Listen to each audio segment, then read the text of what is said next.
Welcome back. ಬೆಂಗಳೂರಿನಲ್ಲಿ ನಡುರಾತ್ರಿ ನೆತ್ತರು ಹರಿದಿದೆ. ಬರ್ಬರ ಕೊಲೆಯಾಗಿದ್ದಾರೆ ಒಬ್ಬ ವ್ಯಕ್ತಿ. ಅಶೋಕ್ ನಗರದ ಗರುಡಮಾಲ್ ಬಳಿ ಮಧ್ಯರಾತ್ರಿ ರೌಡಿ ಶೀಟರ್ ಬರ್ಬರ ಹತ್ಯೆಯಾಗಿದೆ. ಶಾಸಕ ಎನ್ ಎ ಹ್ಯಾರಿಸ್ ಜೊತೆ ಒಡನಾಟ ಹೊಂದಿದ್ದ ಎನ್ನಲಾದ ಆನೆಪಾಳ್ಯದ ರೌಡಿ ಶೀಟರ್ ಶೇಖ್ ಹೈದರ್ ಅಲಿಯ ಕೊಲೆಯಾಗಿದೆ.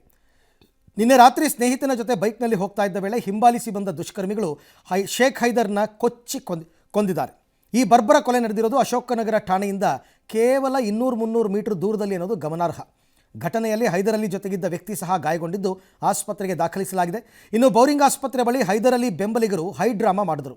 ತಲ್ವಾರ್ ಲಾಂಗ್ ಹಿಡಿದು ಹಂತಕರನ್ನು ಕೊಚ್ಚುವುದಾಗಿ ಬಹಿರಂಗವಾಗಿಯೇ ಎಚ್ಚರಿಕೆ ನೀಡುತ್ತಾ ಶೋ ಕೊಟ್ಟರು.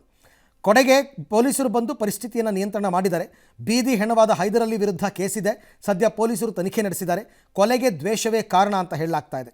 ಹೈದರ್ ಅಲಿ ಕೊಲೆ ಉಲ್ಲೇಖಿಸಿರುವ ಬಿಜೆಪಿ ರಾಜ್ಯದಲ್ಲಿ ಕಾನೂನು ಸುವ್ಯವಸ್ಥೆ ಹದಗೆಟ್ಟಿದೆ ಅನ್ನುವಂತಹ ಆರೋಪವನ್ನು ಮಾಡಿದೆ. ಸಹಜವಾದ ಡೈಲಾಗ್ ಅದು ಬಿಜೆಪಿ ಅವರದ್ದು. ಇನ್ನು ಈ ಬರ್ಬರ ಹತ್ಯೆ ಹೇಗಾಯಿತು ಏನು ಅಂತಕ್ಕಂಥದ್ದನ್ನು ಒಂದು ಸರ್ತಿ ನಾವು ನೋಡ್ಬೋಣ. 56 ಬಾರಿ ಕೊಚ್ಚಿರುವ ಗುರುತಿದೆಯಂತೆ. ಅಂದರೆ ಚುಚ್ಚಿರೋದು 56 ಬಾರಿ ಒಬ್ಬ ವ್ಯಕ್ತಿಯ ದೇಹಕ್ಕೆ ಚುಚ್ಚಿದ್ದಾರೆ. ತಲೆಬುರುಡೆ ಛಿದ್ರವಾಗೋಗಿದೆ. ಸ್ಕಲ್ ದೇಹದ ಮೇಲೆ 11 ಮಚ್ಚಿನ ಏಟು ಬಿದ್ದಿದೆಯಂತೆ. ದೇಹದ ಮೇಲೆ 11 ಮಚ್ಚಿನ ಏಟು. ಎಷ್ಟು ಭೀಕರವಾಗಿ ಕೊಂದಿರಬಹುದು ಹೇಳಿ. 11 ಮಚ್ಚಿನ ಏಟು ಹೇಳಿದ್ನಲ್ಲ. ತಲೆಬುರುಡೆ ಛಿದ್ರವಾಗೋಗಿದೆ ಆ ಬುರುಡೆ ಪೋರ್ಷನ್ ಎಲ್ಲ. ಶೇಖ್ ಹೈದರ್ ಕಿವಿ ಕಟ್ಟಾಗ್ಬಿಟ್ಟಿದೆ ಹೊಡೆತದ ರಭಸಕ್ಕೆ. ಮುಖದ ಗುರುತೂ ಸಿಗದಂತೆ ಕೊಚ್ಚಿದ್ದಾರೆ. ಇನ್ನು ಅದೆಷ್ಟು ಸಿಟ್ಟಿತ್ತು ಇವ್ರ ಮೇಲೆ ನಂಗೆ ಗೊತ್ತಿಲ್ಲ. ಈತ ಮೊದಲು ರೌಡಿ ಶೀಟರ್ ಅಟ್ಟಹಾಸ ಮೆರಿತಾ ಇದ್ದಿದ್ದು ನಿಜ. ಬಟ್ ಆಮೇಲೆ ರಾಜಕಾರಣಿಗಳ ಒಡನಾಟ ಇಟ್ಕೊಂಡು ಸ್ವಲ್ಪ ಅವೆಲ್ಲ ಬಿಟ್ಟಿದ್ರು ಅಂತ. ಬಟ್ ಹಳೆ ಏನೋ ದ್ವೇಷ ವೈಷಮ್ಯ, ಹಾಗಾಗಿ ಈ ಕೊಲೆ ನಡೆದು ಹೋಗಿದೆ. ಇವತ್ತಿನ ದಿನ ಬೆಳಗ್ಗೆ ಸುಮಾರು 1:15ರಿಂದ 1:30 ಮಧ್ಯದಲ್ಲಿ ಅಶೋಕನಗರ ಠಾಣಾ ವ್ಯಾಪ್ತಿಯಲ್ಲಿ ಬರ್ತಕ್ಕಂಥ ಮೃತರಾಗಿರ್ತಕ್ಕಂಥ ಹೈದರ್ ಅಲಿ ಅಂತ ಬಿಟ್ಟು ಹೇಳಿ ಈತನ ಮೇಲೆ ಸುಮಾರು 11 ಪ್ರಕರಣಗಳು ದಾಖಲಾಗಿದ್ದು, ಪ್ರಾಥಮಿಕ ಮಾಹಿತಿ ಪ್ರಕಾರ ಯಾವುದೇ ರೀತಿಯ ರಾಜಕೀಯ ನಂಟಿರಲಿಲ್ಲ. ಈ ರಾಜ್ಯದಲ್ಲಿ ಕಾನೂನು ಸುವ್ಯವಸ್ಥೆ ಹದಗೆಟ್ಟಿರ್ತಕ್ಕಂಥದ್ರಲ್ಲಿ ಎರಡು ಮಾತಿಲ್ಲ. ನೇರವಾಗಿ ಹೇಳ್ತಾನೆ, ಅದಕ್ಕೆ ರಾಜ್ಯ ಸರ್ಕಾರನೇ ಹೊಣೆ. ಇವತ್ತು ಅಶೋಕ್ ನಗರದಲ್ಲಿ ನಡೆದಿರ್ತಕ್ಕಂಥ ಘಟನೆ, ಇವತ್ತು ಬೆಂಗಳೂರು ಸುರಕ್ಷಿತವಾಗಿಲ್ಲ, ರಾಜ್ಯದಲ್ಲೂ ಕೂಡ ಇವತ್ತು ಸುರಕ್ಷತೆಯಿಂದ ಯಾರೂ ಕೂಡ ಓಡಾಡದೇ ಇರತಕ್ಕಂಥ ಪರಿಸ್ಥಿತಿ ನಿರ್ಮಾಣ ಆಗಿದೆ ಅಂತ ಹೇಳಿದ್ರೆ ಇದು ರಾಜ್ಯ ಸರ್ಕಾರನೇ ಜವಾಬ್ದಾರಿ. ಇನ್ನು ಮೈಸೂರಿನ ಉದಯಗಿರಿ ಗಲಭೆ ಪ್ರಕರಣಕ್ಕೆ ರಾಜಕೀಯ ಸ್ವರೂಪ ಸಿಕ್ಕಿದೆ. ಈಗ ಸಹಜ ಇಂಥ ವಿಚಾರಗಳಲ್ಲಿ ಗಲಭೆ ಖಂಡಿಸಿ ನಾಳೆ ಮೈಸೂರಿನಲ್ಲಿ ಬಿಜೆಪಿ ಬೃಹತ್ ರ್ಯಾಲಿ ಹಮ್ಮಿಕೊಂಡಿದೆ. ಇದೇ ವೇಳೆ ಬಿಜೆಪಿ RSS ವಿರುದ್ಧ ಮೈಸೂರಿನಲ್ಲೇ ಪ್ರತಿಭಟನೆ ಹಮ್ಮಿಕೊಂಡಿದೆ. ಆದರೆ ಮುಂಜಾಗ್ರತಾ ಕ್ರಮವಾಗಿ ಈ ಎರಡೂ ಪ್ರತಿಭಟನೆಗಳಿಗೆ ಪೊಲೀಸ್ ಇಲಾಖೆ ಅನುಮತಿಯನ್ನು ಕೊಟ್ಟಿಲ್ಲ. ಅಲ್ಲದೆ BNS ಕಾಯ್ದೆ ಸೆಕ್ಷನ್ 163 ಅನ್ವಯ ಮೈಸೂರು ನಗರದಲ್ಲಿ ಇವತ್ತು ಮಧ್ಯರಾತ್ರಿಯಿಂದ ನಾಳೆ ಮಧ್ಯರಾತ್ರಿ ತನಕ ನಿಷೇಧಾಜ್ಞೆ ಜಾರಿಗೊಳಿಸಿ ಪೊಲೀಸ್ ಆಯುಕ್ತೆ ಸೀಮಾ ಲಾಟ್ಕರ್ ಆದೇಶವನ್ನು ಹೊರಡಿಸಿದ್ದಾರೆ. ಈ ಮಧ್ಯೆ ಪೊಲೀಸರ FIR ಪ್ರಕಾರ ಗಲಭೆಯಲ್ಲಿ ಪಾಲ್ಗೊಂಡಿರೋದು 1000 ಮಂದಿ. ಆದರೆ ಈವರೆಗೂ ಬಂಧನ ಆಗಿರೋದು ಮಾತ್ರ 20 ಜನ. ಹಾಗಾದರೆ ಉಳಿದ 980 ಜನ ಎಲ್ಲೋದ್ರು?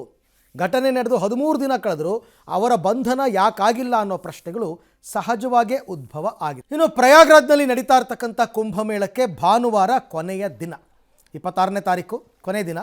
ಇನ್ನೂ 3 ದಿನಕ್ಕೆ ಕುಂಭಮೇಳ ಮುಕ್ತಾಯಗೊಳ್ಳುತ್ತೆ. ಹೀಗಾಗಿ ಪವಿತ್ರ ಸ್ನಾನ ಮಾಡೋದಕ್ಕೆ ದೇಶದ ವಿವಿಧ ಮೂಲೆಗಳಿಂದ ನಿರೀಕ್ಷೆಗೂ ಮೀರಿ ಪ್ರಯಾಗ್ರಾಜ್ಗೆ ಭಕ್ತ ಪ್ರವಾಹ ಹರಿದು ಬರ್ತಾ ಇದೆ. ಪರಿಣಾಮ ನಿನ್ನೆಯಿಂದ ಮತ್ತೆ ಟ್ರಾಫಿಕ್ ಜಾಮ್ ಪರಿಸ್ಥಿತಿ ನಿರ್ಮಾಣವಾಗ್ತಾ ಇದೆ. ಇಂದು ಬೆಳಗ್ಗೆ ಪ್ರಯಾಗ್ರಾಜ್ನ ಎಂಟ್ರಿ ಪಾಯಿಂಟ್ಗಳ ಬಳಿ 1 ಲಕ್ಷಕ್ಕೂ ಹೆಚ್ಚು ವಾಹನಗಳು ನಿಂತಿದ್ವು. Main entry point Shyam Prasad ಸೇತುವೆ ವೃತ್ತದಲ್ಲಿ ಕನಿಷ್ಠ 5 ಕಿಲೋಮೀಟರ್ ಟ್ರಾಫಿಕ್ ಜಾಮ್ ಉಂಟಾಗಿತ್ತು. ಪ್ರಯಾಗ್ರಾಜ್ನ 7 ಎಂಟ್ರಿ ಪಾಯಿಂಟ್ಗಳು ಬಂದಾಗಿರೋ ಕಾರಣ ಇಲ್ಲಿಂದ ಸಂಗಮಕ್ಕೆ 12 ಕಿಲೋಮೀಟರ್ ದೂರ ನಡ್ಕೊಂಡು ಹೋಗ್ತಾ ಇದ್ದಾರೆ. ಇನ್ನು MP UP ಗಡಿಯ ರೇವಾ ವ್ಯಾಪ್ತಿಯ ಚಾಕ್ ಘಾಟ್ನಲ್ಲಿ ಕಿಲೋಮೀಟರ್ ಗಟ್ಟಲೆ ಟ್ರಾಫಿಕ್ ಜಾಮ್ ಉಂಟಾಗಿ ಭಕ್ತರು ಪರದಾಡಿದ್ದಾರೆ. ಅಂದಹಾಗೆ ಈವರೆಗೂ 60 ಕೋಟಿಗೂ ಹೆಚ್ಚು ಭಕ್ತರು ಪುಣ್ಯಸ್ನಾನ ಮಾಡಿದ್ದಾರೆ. ಇವ್ರ ಎಕ್ಸ್ಪೆಕ್ಟೇಷನ್ ಇದ್ದಿದ್ದು 40 ಕೋಟಿ, 60 ಕೋಟಿ ಆಗಿದೆ. ಈ ಮಧ್ಯೆ ಮಹಾಕುಂಭಮೇಳವನ್ನು ಏಕತೆಯ ಕುಂಭಮೇಳ ಅಂತ ಪ್ರಧಾನಿ ಮೋದಿಯವರು ವ್ಯಾಖ್ಯಾನಿಸಿದ್ದಾರೆ. ಕೆಲ ಶಕ್ತಿಗಳು ನಮ್ಮ ದೇಶವನ್ನು ವಿಭಜಿಸಲು ನೋಡ್ತಿವೆ ಅಂತ ಆಪಾದಿಸಿದ್ದಾರೆ. आजकल हम देख रहे हैं महाकुंभ की हर तरफ चर्चा हो रही है. महाकुंभ अब पूर्णता की ओर है. ये एकता का महाकुंभ है. अब तक करोड़ों लोगों ने ಇನ್ನು USAID ವಿವಾದ, ಭಾರತಕ್ಕೆ ದುಡ್ಡು ಕೊಡ್ತಾ ಇದ್ವಿ ಅಂತ ಟ್ರಂಪ್ ಮೊನ್ನೆ ಹೇಳಿದಾಗಿಂತ ಇದು ತೀವ್ರವಾಗ್ತಾ ಇದೆ. ಭಾರತಕ್ಕೆ USAID ವಿಚಾರವಾಗಿ ಟ್ರಂಪ್ ನೀಡ್ತಿರುವ ದಿನಕ್ಕೊಂದು ಹೇಳಿಕೆ ನಮ್ಮ ದೇಶದಲ್ಲಿ ಗೊಂದಲಗಳನ್ನು ಸೃಷ್ಟಿ ಮಾಡ್ತಾ ಇದೆ. USAID ಬಳಸಿಕೊಂಡು ಭಾರತ ಪ್ರಯೋಜನ ಹೊಂದುತ್ತಾ ಇದೆ ಅಂತ ಡೊನಾಲ್ಡ್ ಟ್ರಂಪ್ ಆರೋಪಿಸಿದ್ದಾರೆ. ಟ್ರಂಪ್ ಹೇಳಿಕೆ, USAID ಕುರಿತ ತನಿಖಾ ವರದಿ, ಬಿಜೆಪಿ ಆರೋಪಗಳನ್ನು ಮುಂದಿಟ್ಟುಕೊಂಡು ಪ್ರಧಾನಿ ಮೋದಿ ಸೇರಿ ಕೇಸರಿ ನಾಯಕರ ವಿರುದ್ಧ ಕಾಂಗ್ರೆಸ್ ಸಮರ ಸಾರಿದೆ. 2014ರಲ್ಲಿ LK ಅಡ್ವಾಣಿಯನ್ನು ವ್ಯವಸ್ಥಿತವಾಗಿ ಬದಿಗೊತ್ತಿ ಮೋದಿ ಪ್ರಧಾನಿ ಅಭ್ಯರ್ಥಿಯಾಗೋದಕ್ಕೂ USAID ಹಣ ಬಳಕೆಯಾಗಿದೆಯಾ, ಯಾಕೆ ಮೌನವಾಗಿದ್ದೀರಿ, ಮಾತಾಡಿ ಅಂತ ಕೈಪಡೆ ಸವಾಲು ಹಾಕಿದೆ. ಈ ಮಧ್ಯೆ ಟ್ರಂಪ್ ಮೋದಿ ಬೆಂಬಲಕ್ಕೆ ಇಟಲಿ ಪ್ರಧಾನಿ ಜಾರ್ಜಿಯಾ ಮೆಲೋನಿ ಧಾವಿಸಿದ್ದಾರೆ. ಸಂಪ್ರದಾಯವಾದಿಗಳಾದ ಟ್ರಂಪ್, ಮೋದಿ, ನಾನು ಸರಣಿಯಾಗಿ ಗೆದ್ದಿರೋದನ್ನು ನೋಡಿ ಉದಾರವಾದಿಗಳಿಗೆ ಸಹಿಸೋದಕ್ಕಾಗ್ತಿಲ್ಲ, ನಮ್ಮಿಂದ ಪ್ರಜಾಪ್ರಭುತ್ವಕ್ಕೆ ಕಂಟಕ ಆಗ್ತಾ ಇದೆ ಅಂತ ಹಬ್ಬಿಸ್ತಾ ಇದ್ದಾರೆ ಅಂತ ಮೆಲೋನಿ ಕಿಡಿಕಾರಿದ್ದಾರೆ. ಉದಾರವಾದಿಗಳನ್ನು ಕಪಟಿಗಳು ಅಂತ ಜರೆದಿದ್ದಾರೆ. ಜಗತ್ತು ಇನ್ಮುಂದೆ ಎಡಪಂಥೀಯವಾದವನ್ನು ನಂಬಲ್ಲ ಅಂತ ಹೇಳಿದ್ದಾರೆ. ಇನ್ನು ರಾಜ್ಯ ಬಿಜೆಪಿ ದಂಗಲ್ನಲ್ಲಿ ಅಧ್ಯಕ್ಷ ವಿಜಯೇಂದ್ರ ಮೇಲುಗೈ ಸಾಧಿಸಿದಂತೆ ಕಂಡುಬರುತ್ತಾ ಇದೆ. ಹೀಗಾಗಿ ಇದನ್ನು ಅರಗಿಸ್ಕೊಳ್ಳೋದಕ್ಕೆ ರೆಬಲ್ ಶಾಸಕ ಬಸನಗೌಡ ಪಾಟೀಲ್ ಯತ್ನಾಳ್ಗೆ ಆಗ್ತಿಲ್ಲ ಅಂತ ಕಾಣಿಸ್ತಾ ಇದೆ. ಇಂದು ವಿಜಯಪುರದಲ್ಲಿ ಶ್ವಾನ ಪ್ರದರ್ಶನದ ಉದ್ಘಾಟನೆಗೆ ಬಂದಿದ್ದ ಯತ್ನಾಳ್ ಅವರನ್ನು ಮಾಧ್ಯಮದವರು ಇಂಡೋ ಪಾಕ್ ಮ್ಯಾಚ್ ಬಗ್ಗೆ ರಿಯಾಕ್ಷನ್ ಕೇಳಿದರು. ಇಷ್ಟಕ್ಕೆ ಗರಂ ಆದ ಯತ್ನಾಳ್, ಇದನ್ನು ವಿಜಯೇಂದ್ರ ಕಡೆ ಹೋಗಿ ಕೇಳಿ, ಇಲ್ಲಿ ಯಾಕೆ ಬಂದಿದ್ದೀರಾ ಅಂತ ಏನೋ ಒಂದಷ್ಟು ಕೋಪದಲ್ಲಿ ಮಾತಾಡಿದ್ದಾರೆ. 3-4 ದಿವಸದಿಂದ ಭಾರಿ ಕೋಪದಲ್ಲಿದ್ದಾರಪ್ಪ.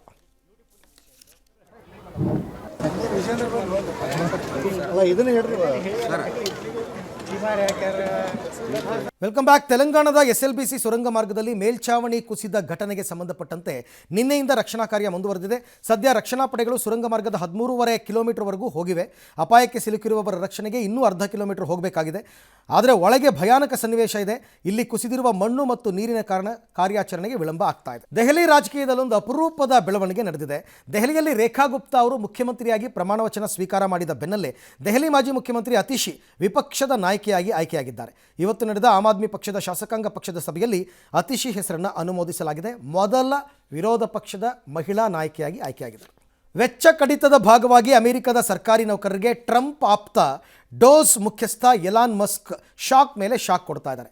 ಕಳೆದ ಒಂದು ವಾರದಲ್ಲಿ ಸರ್ಕಾರಕ್ಕಾಗಿ ನೀವೆಲ್ಲ ಏನು ಕೆಲಸ ಮಾಡಿದ್ದೀರಾ, 5 ವಾಕ್ಯದಲ್ಲಿ ವಿವರಿಸಿ. ಒಂದೊಮ್ಮೆ ಇದಕ್ಕೆ ಉತ್ತರ ನೀಡದೇ ಇದ್ದರೆ ತಮ್ಮ ಹುದ್ದೆಗೆ ರಾಜೀನಾಮೆ ನೀಡಿ ಅಂತ ಸೂಚಿಸಿ ಎಲಾನ್ ಮಸ್ಕ್ ನೇತೃತ್ವದ ಡೋಸ್ ಫೆಡರಲ್ ಉದ್ಯೋಗಿಗಳಿಗೆ ಇಮೇಲ್ ಮಾಡಿದೆ. ಇದಕ್ಕೆ ಫೆಡರಲ್ ಉದ್ಯೋಗಿಗಳ ಸಂಘ ತೀವ್ರ ಅಸಮಾಧಾನವನ್ನು ವ್ಯಕ್ತಪಡಿಸಿದೆ. ಶೇಖ್ ಹಸೀನಾ ಪತನದ ನಂತರ ಬಾಂಗ್ಲಾ ವಿದೇಶಾಂಗ ನೀತಿ ಈಗ ಕಂಪ್ಲೀಟಾಗಿ ಬದಲಾಗ್ತಾ ಇದೆ. ಯೂನಿಸ್ ಸರ್ಕಾರ ಪಾಕ್ ಪರವಾದ ನಿಲುವನ್ನು ತಾಳ್ತಾ ಇದೆ. 1971ರ ಬಳಿಕ ಇದೇ ಮೊದಲ ಬಾರಿಗೆ ಬಾಂಗ್ಲಾ ಪಾಕಿಸ್ತಾನದ ನಡುವೆ ನೇರ ವಾಣಿಜ್ಯ ಚಟುವಟಿಕೆ ಶುರುವಾಗಿದೆ. ಕರಾಚಿಯಿಂದ ಮೊದಲ ಕಾರ್ಗೋ ಶಿಪ್ ಢಾಕಾಗೆ ಹೊರಟಿದೆ. ಅವಾಚ್ಯ ಶಬ್ದ ಬಳಸಿದ ಪೊಲೀಸ್ ಕಾನ್ಸ್ಟೇಬಲ್ಗೆ ಯುವ ಜೋಡಿಯೊಂದು ಬೆವರಿಳಿಸಿದಂತಹ ಘಟನೆ ಚಿತ್ರದುರ್ಗದಲ್ಲಿ ನಡೆದಿದೆ. ಸರ್ಕಾರಿ ಬಸ್ ನಿಲ್ದಾಣದಲ್ಲಿ ನಿನ್ನೆ ಸಂಜೆ ಬೈಕ್ ಪಾರ್ಕಿಂಗ್ ಮಾಡುವ ವಿಚಾರಕ್ಕೆ ಪೊಲೀಸ್ ಕಾನ್ಸ್ಟೇಬಲ್ ಅವಾಚ್ಯ ಪದ ಬಳಸಿ ನಿಂದಿಸಿದರು. ಇದರಿಂದ ಆಕ್ರೋಶಗೊಂಡ ಯುವಕ ಯುವತಿ ಒಟ್ಟಾಗಿ ಕಾನ್ಸ್ಟೇಬಲ್ಗೆ ತರಾಟೆಗೆ ತಗೊಂಡಿದ್ದಾರೆ. ಕಾಲಿವುಡ್ನ ಸ್ಟಾರ್ ನಟ ಅಜಿತ್ಗೆ ಕೇವಲ 1 ತಿಂಗಳ ಅಂತರದಲ್ಲಿ 2 ಬಾರಿ ಕಾರು ಅಪಘಾತ ಆಗಿದೆ. ಸ್ಪೇನ್ನಲ್ಲಿ ನಡೀತಾ ಇರೋ ರೇಸಿಂಗ್ನಲ್ಲಿ ಅಜಿತ್ ಕಾರು ಅಪಘಾತಕ್ಕೀಡಾಗಿದೆ.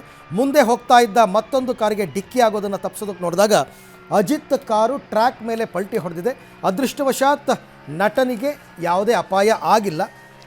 ಸೊ ಹಾಗಾಗಿ ಈಗ ಅದು 1 ತಿಂಗಳಲ್ಲಿ 2 ಬಾರಿ ಆಗಿರೋದ್ರಿಂದ ಅಭಿಮಾನಿಗಳೆಲ್ಲ ಶಾಕ್ ಆಗಿ, ನೀವು ಚಿತ್ರದ ಕಡೆ, ಸಿನಿಮಾ ಕಡೆ ಗಮನ ಕೊಡಿ, ಇವೆಲ್ಲ ಬಿಟ್ಟುಬಿಡಿ ಅಂತ ಹೇಳಿದ್ದಾರೆ. ಸೊ ಬಿಗ್ ಬುಲೆಟಿನ್ನ ಅಂತಿಮ ಘಟ್ಟಕ್ಕೆ ಬಂದಿದ್ದೀವಿ. ಕ್ರಿಕೆಟ್ದೊಂದು ಅಪ್ಡೇಟ್ ಕೊಟ್ಬಿಡ್ತೀನಿ. ಈಗ ಭಾರತಕ್ಕೆ ಗೆಲ್ಲೋದಕ್ಕೆ 67 ಬಾಲಲ್ಲಿ 28 ರನ್ ಬೇಕಾಗಿದೆ. 214ಕ್ಕೆ 3 ವಿಕೆಟ್ ಆಗಿದೆ. ವಿರಾಟ್ ಕೊಹ್ಲಿ 85 ಕ್ರೀಸ್ನಲ್ಲಿದ್ದಾರೆ. 85 ರನ್ ಗಳಿಸಿ ಹಾರ್ದಿಕ್ ಪಾಂಡ್ಯ ಈಗಷ್ಟೇ ಕ್ರೀಸ್ಗೆ ಬಂದಿದ್ದಾರೆ.